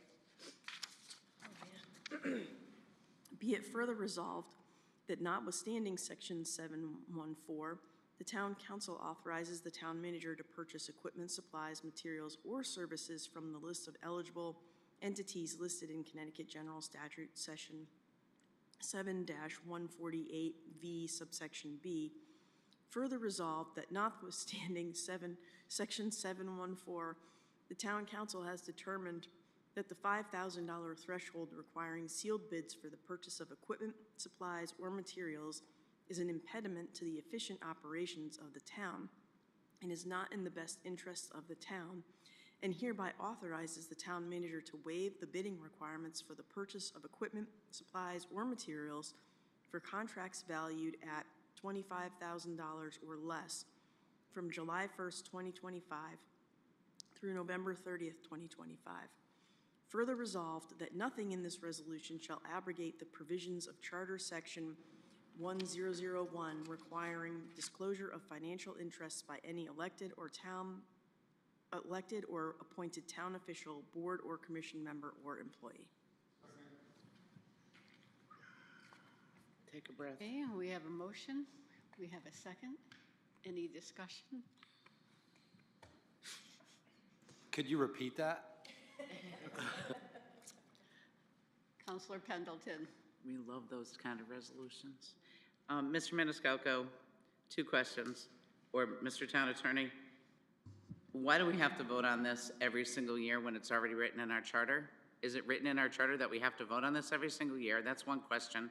And number 2 question, on page 4, where the last half of that is, second paragraph up from the end, it says November 30th, 2025. Why are we only going to November 30th, 2025 when it's July 1, 2025? Shouldn't it be June 30th, 2026? I can answer that question, but since you pointed the question to the town Yeah, attorney and so the town manager. in terms of the dates, basically what we're doing is we're bridging the gap between July 1st and November 30th, when the general populace will have the opportunity to vote on charter revision, which then changes which is being proposed to change the bidding requirements. To an ordinance. Right. So currently in the charter, it requires town staff to bid out anything of $5,000 or more. Due to inflationary challenges that we've faced, and a great example is outside the town hall here, the sidewalk. We tried bidding that out. That was a fairly small job. I think it was about $20,000, something to that effect. We couldn't actually get people to bid on it and submit actual bids because it just was too much work for them versus what they were going to get in actual dollars. So as a result, it was making it very hard to get any jobs done. So what we did a number of years ago, we came forward to the council with this resolution that allows the council to waive or change the actual bidding threshold from 5,000 to 25,000, just for the identified period of time. What we've done the last 2 years, it's been for a full fiscal year, and it was passed at the same time as your budget. Since the Charter Revision Commission went forward and put together some new proposals, we do have this period of time from July 1 to November when there's no resolution in place. Unfortunately, when you look at the project schedules and the way things work in town, once we have a new budget in place, that's when all the construction work and activities start. So it's really, it will be impactful to have something like this in place to bridge us from July 1st to November 30th. Is November 30th cutting us short, knowing that a lot of that information or new ordinance won't be coming forward to us until, I'm sure, in January? You only have, I don't think ordinances are going to be created or changed or. I have a version of an ordinance already from another community. I mean, there's no reason to reinvent the wheel that we would probably want to work off of, that we would bring forward to all of you to start working on. I think at least bridging this gap for that period of time would give us some benefit. Okay, I don't want to cut us short with the November 30th. I would prefer December 30th or December, only for the fact that there's gonna maybe a lot of changes going forward, along with all the appointments that happen, along with all the town work that's going on. I'm just a little concerned it's cut. Would it be I understand that. I was just appropriate? trying to tie it to the Would it be traffic. appropriate to make an amendment to, say, January 31st? If that's the. Or even December 30th or something, just to give you time to get, because there's going to be much more coming forward. I don't want to cut us short. Do you know what I'm saying? Since the new council, just trying to play it safe. Within your prerogative to do that, that works. And if the town charter gets passed by the referendum, you'll have this ordinance that you'll be acting on as well. But to your point, give yourself a little bit more wiggle room. Sure, do it. What would you recommend for a date, Mr. Town Attorney? Mr. Maniscalco? Well, don't forget, December you're going to have appointments in the first Three meetings in meetings. December. At least two. Two So- meetings, because we don't do anything on the first meeting. Right. And then the second meeting and the third meeting are a lot of appointments, and then the fourth meeting is a lot of, So I would either go for January 15th or the 30th of January 31st, whatever, how many And do days? the 30th of January. Something. January 31st of 31st, there's 31st 31 of days. January. 31st. That Okay. works. You want to make Can that? I make a friendly amendment to change this resolution to read January 31st, please? Second. Counselor Fitzgerald? 2026. I'll second that. Well, she has to accept the friendly amendment, Counselor Fitzgerald, I because it's her. accept that. So friendly amendment, January 31, 2026. Yes. Okay. Thank It doesn't need a second because we don't need a vote on the friendly amendment. Thank you. So all those in favor of the motion or the resolution as amended to January 31st, 2026? All those in favor say aye. Aye. Opposed? Hearing none, motion passes. Okay. 13F, discussion item, update regarding boards and commissions review committee. I believe this is Deputy Mayor Carey's. Thank you, Madam Mayor. So, as you know, Councilor Balboni, Councilor Fitzgerald, and myself have been looking at the different boards and commissions. And after looking at them, we recommend combining human relations and social justice. We also are suggesting sunsetting the Mass Transit and Highway Advisory Commission. The other thing that we suggest is that if boards and commissions are having trouble reaching quorum, that they consider reviewing membership and, if appropriate, bring to council recommendations on potential changes, similar to what was done with the Agricultural Committee earlier this year. Another item to evaluate is if the committee or board has town councilors as liaisons. Question is, should they actually be considered a member for purposes of quorum? Some committees contain town councilors as members, for example, Pension Committee, Audit Committee, Naming of Public Lands and Buildings. However, other groups have liaisons that do not vote and are not counted towards quorum. Examples are Plan, Zoning, Board of Ed, where councilors are liaisons. So recommendations, each committee or board should review their situation and if appropriate, bring to council suggestions for modifications. One example of this is the Energy Commission. It's a subcommittee of the town council and has 3 town councilors as liaisons. And they are listed as members in the document for the Energy Commission. So what happens is that just adds to your quorum needs, right? That's the number, the quorum, the size of the quorum. So that particular committee ends up with 12 people, so you need 7 to make quorum. But if we didn't count the councilors, that would pull 3 away. So, just something that we could maybe consider so that we make, quorum more frequently. So they were, our thoughts for your consideration or feedback. Thank you.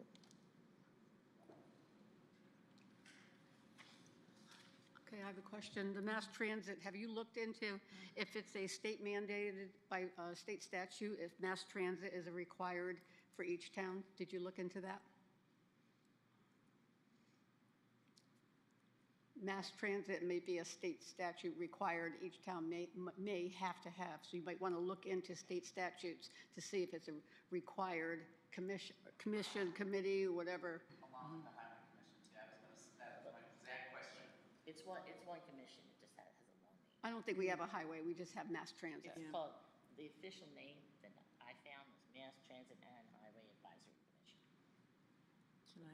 Yes, Councilor Fitzgerald. Thank you, Madam Mayor. When we looked at all of the boards and commissions, in the write-ups for each of them, it said, you know, whether it was, you know, it was created by an ordinance, it was created by a town charter, it was created by a state statute, and we kind of took all of those off the board when we were discussing. So we can go back and confirm on that one, but I don't think we wouldn't have put it in the list of things, you know, to tinker with if it had said in the description that it was required by state statute. But we can go back and check that again. Yeah, just because it doesn't say it on the page for that commission. So we can Because you don't want to start getting rid of something like that. And for liaisons, are you saying you're thinking you want liaisons to be voting members? We're supposed to be just there as a, to bring back to the council on what is done at a commission. That's not what I'm saying. Can you turn on your mic, please?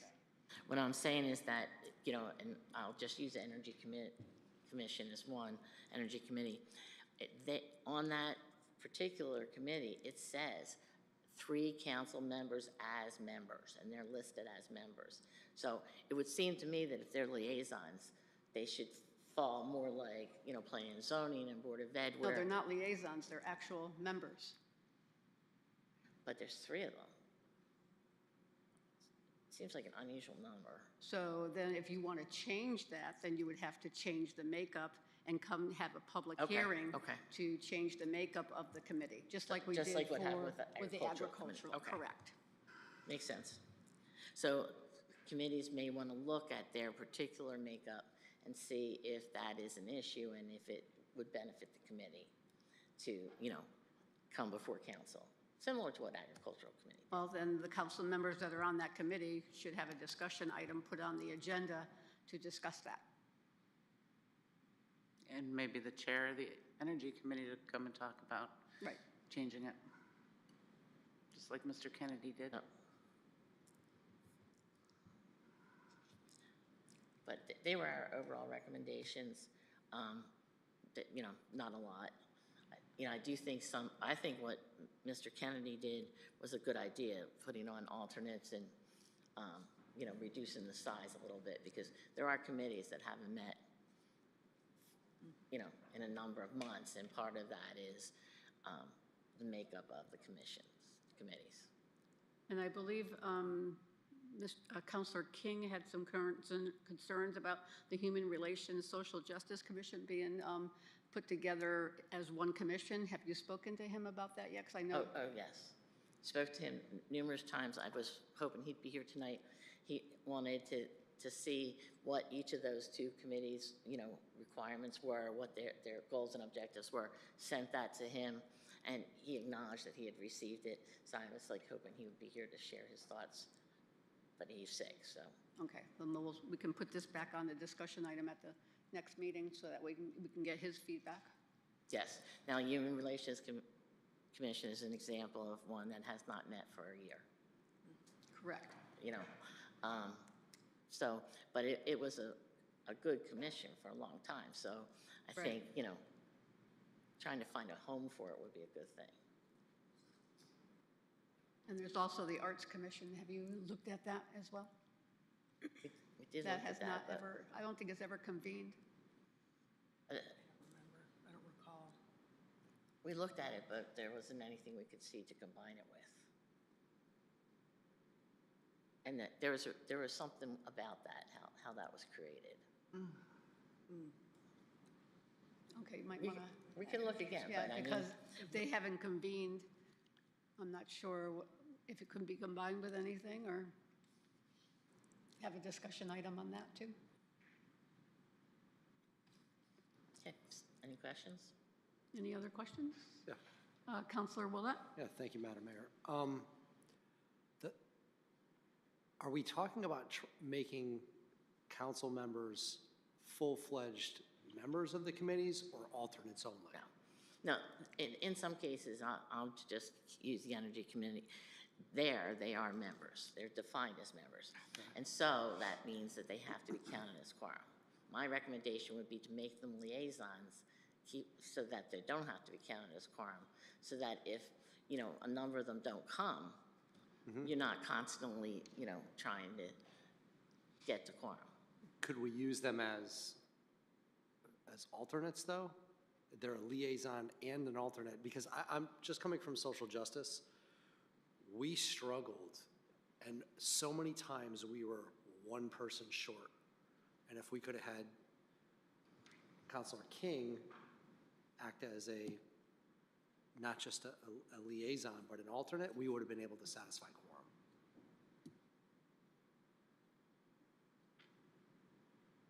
I've never heard of liaisons being voting members on any, that, I know, it surprised me too, but it's in the document.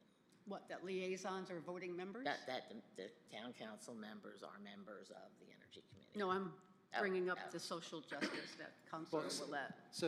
So Councilor King was the liaison. Liaison, correct. He came, he participated in the meetings, he spoke, he was essentially, he was like an active member. Is that supposed to happen, Mr. Corella? No, that's not really supposed to happen. The role of the liaison is to just kind of monitor and report back to the town council the functioning of whatever committee or commission is acting. You might be conflating, there's council committees that have 3 members of the town council, and they're listed in your rules, right? And so if you're going to change the makeup of that, you'd have to revise the rules and take a look at it. The way that you change or alter any committee or board or commission is the same way you form it, right? If you form it by ordinance, then you have to pass another ordinance adopting or amending the original makeup of that board or commission. If you form it by resolution, you can change it by resolution. The committees, you mentioned the Energy Committee, and I know that that's one of the town council committees pursuant to your rules. So if you want to change that, you have to change your rules.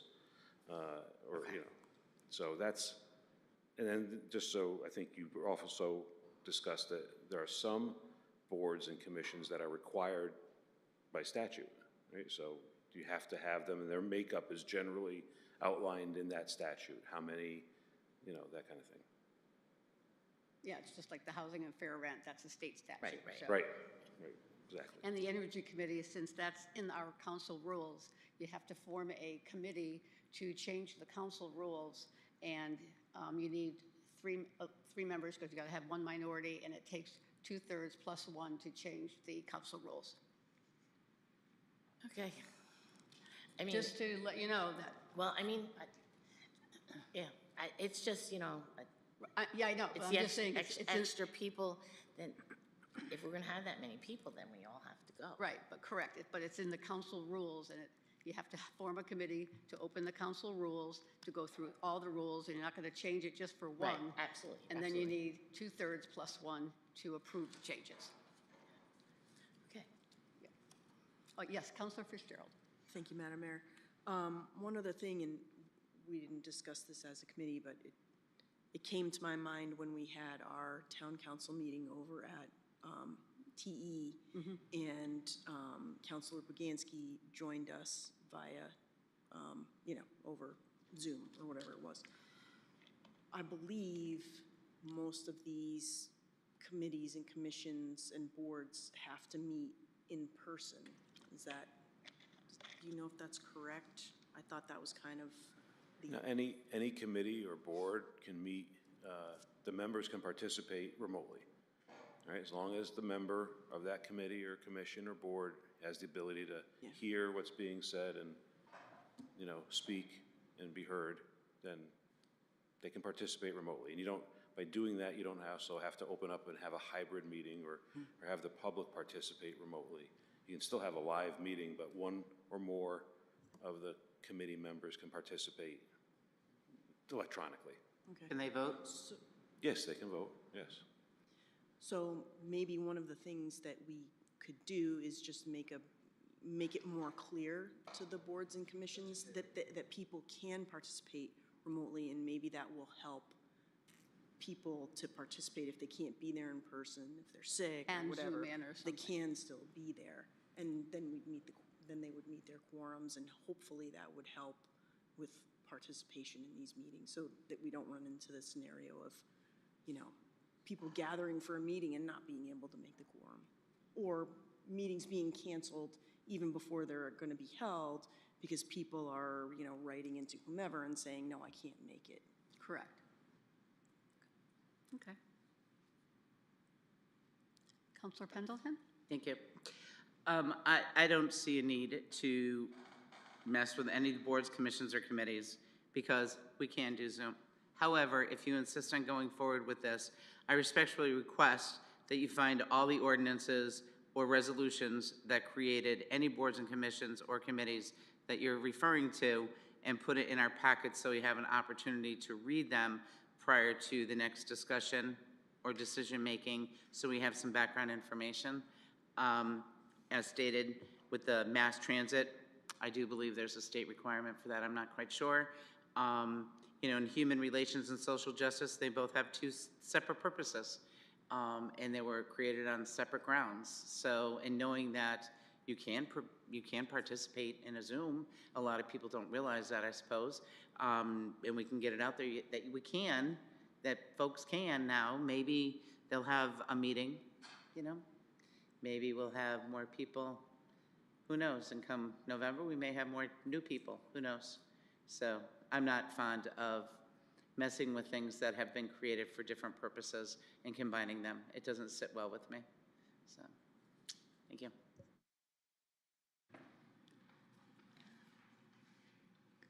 So would you like a discussion at the next meeting, or would you like to wait the meeting after to give them time to get all the ordinances and resolutions together? I'm going to be honest, I would wait until September or October because we have a lot of work to do come June. Yep. And who knows what Mr. Maniscalco and the government is going to have for us to approve and vote on and go forward with, and all the resolutions that we talked about this evening with questions and having a time slot for any staff or anyone that needs to come in and answer any of our questions. So I would this is not a priority right now. Right. This is not a priority. It's not going to change a hill of beans. And I didn't say hill, I said hill. It's not going to change anything. So this is not a massive priority at this point. Thank you. I agree. Okay. Probably the 2nd September or the 1st October meeting. Okay. Okay, moving on to 13G. Service recognition for long-term board members, requested by Deputy Mayor Carey. Thank you very much, Madam Mayor. This was brought to my attention by some residents, so I just wanted to bring it to this council because, many of you have more experience with what we've done years ago. It's my understanding that prior to the pandemic, the town held recognition events once every 5 years for individuals that had more than 5, 10, 25, 30 years of volunteer service with the town. Since 2019, the town has not had that type of program. It ended because, the pandemic kind of interrupted it. We do have individuals that have been volunteering for the town, some for 30 or 40 years. I'd like to suggest that we consider holding recognition events once every 5 years to recognize and thank the individuals that work so hard for our town. If there's general consensus, we could ask the town to explore the prior program to see what might work. It was not council that did this so much as the town that pulled this together, but since it came up from a resident, I just wanted to bring it to all of you to see what you think. Was it a resident that brought this up, or was it a board commission member? Well, I know that they're one and the same, but so specifically, was it a board or commission member, or someone in the public that it was recognizes? a resident of our town that's on a board. Well, that's what I'm Yeah, asking. yeah, So yeah. this resident is a board or a commission member? Yes. Okay, because there are residents out there who are not on boards and commissions. Okay.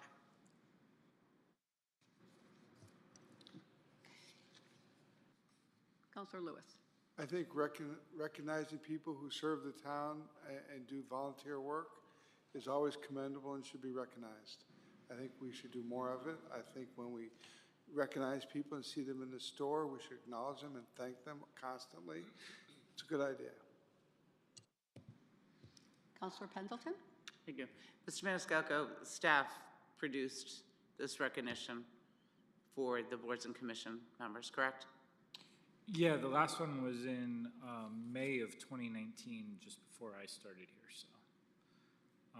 And it's my understanding it was the council clerk and a number of staff in my office that kind of did a lot of the lion's share of the work in putting it all together.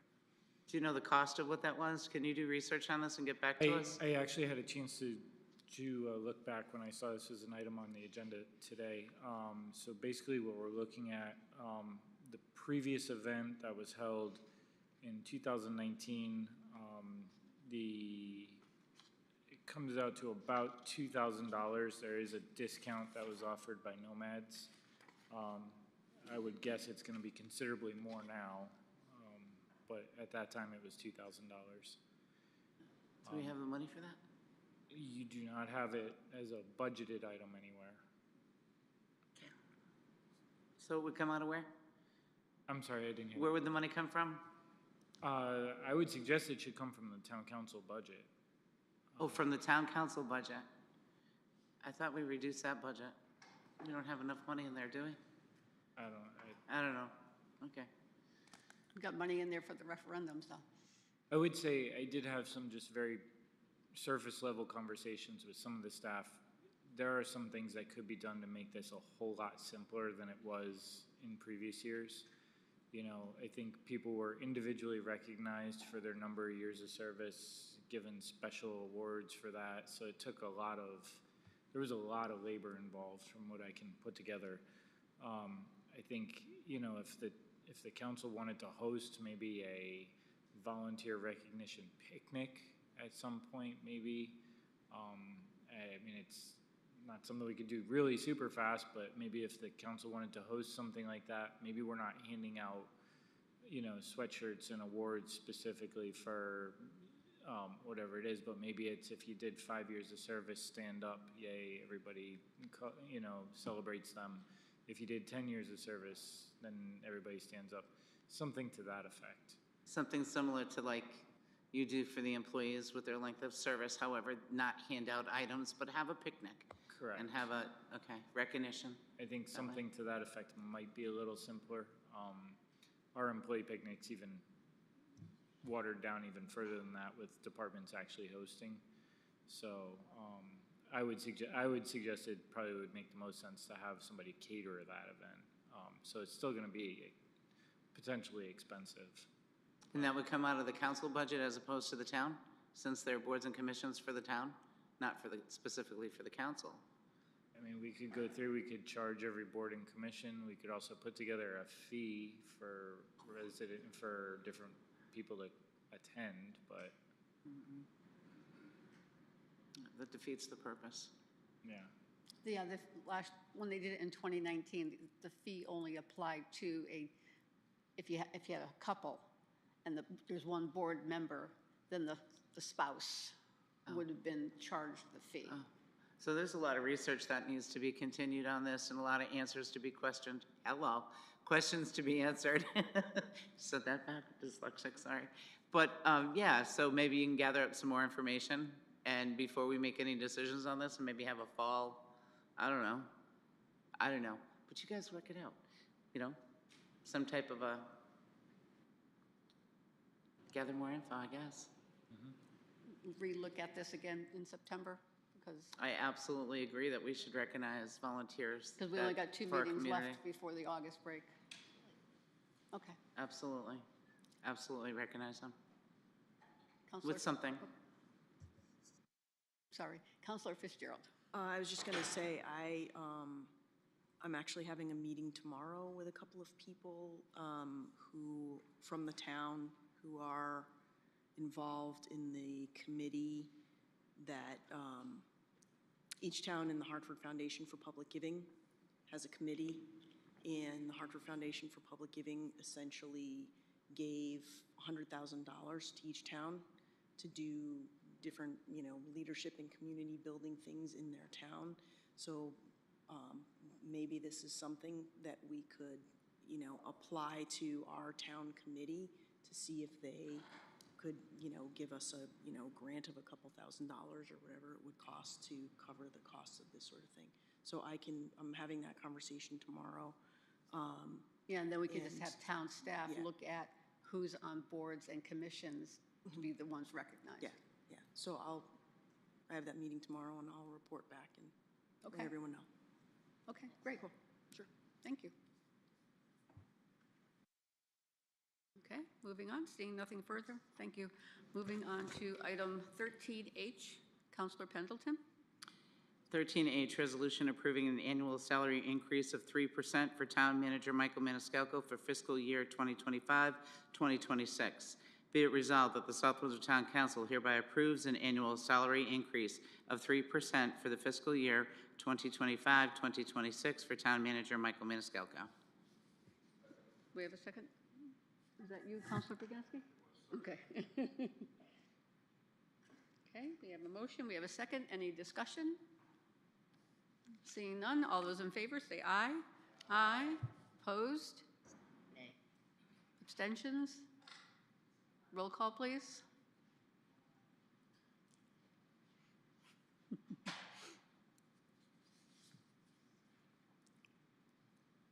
We're on 13H, Madison. Roll call. 13H? Yes. Okay. Counselor Willett? Counselor Buganski? Counselor Lewis? Mayor Delnicki? Yes. Deputy Mayor Carey? Counselor Fitzgerald? Yes. Counselor Pendleton? Yes. 6 yeses, 1 no. Okay. And resolution passes. Okay. 13I, Counselor Lewis. Resolution approving, thank you, Madam Mayor. Resolution approving refund batch number 19 for one refund totaling $2,282.59. Okay, we have a motion, we have a second. Any discussion? Seeing none, all those in favor say aye. Aye. Opposed, motion carries. 13J, Counselor Willett. Thank you, Madam Mayor. Resolution approving refund batch number 20 for 7 refunds totaling $1,197.02. Good. Be it resolved that the South Windsor Town Council hereby approves the 7 refunds, the total of said refunds being $1,197.02 as more fully described in Exhibit C. Okay, we have a motion, we have a second. Any discussion? Seeing none, all those in favor say aye. Aye. Opposed, abstentions, motion carries. Item 14, passage of ordinance. Having none. Item 15, public input for any matter. Okay, since we have no public, I'm not going to read that whole thing. Okay. Moving on to item 16, communications from the council. Okay, what? Oh, Mr. Willett. Oh. Okay, I have something quick. I received something from the Connecticut DOT. It highlights the expanded pollinator program during National Pollinator Week, which is this week, today through June 22. The Connecticut Department of Transportation is highlighting ongoing efforts to help pollinators thrive during National Pollinator Week, June 16 through 22. Implemented in 2017, the Connecticut DOT pollinator program began with 8 sites encompassing roughly 10 acres. This year, the program has grown to 154 conservation areas comprised of approximately 250 acres. Earlier this month, for example, CT DOT was at the Route 44, Route 202 split in Canton, establishing a new site. So if you want more information regarding the pollinator week and the importance of pollinators, you can visit pollinator.org, or more information from the CT Pollinator Program, visit CT Vegetation Management Guidelines. And that's all I have for 16. And anyone else? Councilor Fitzgerald.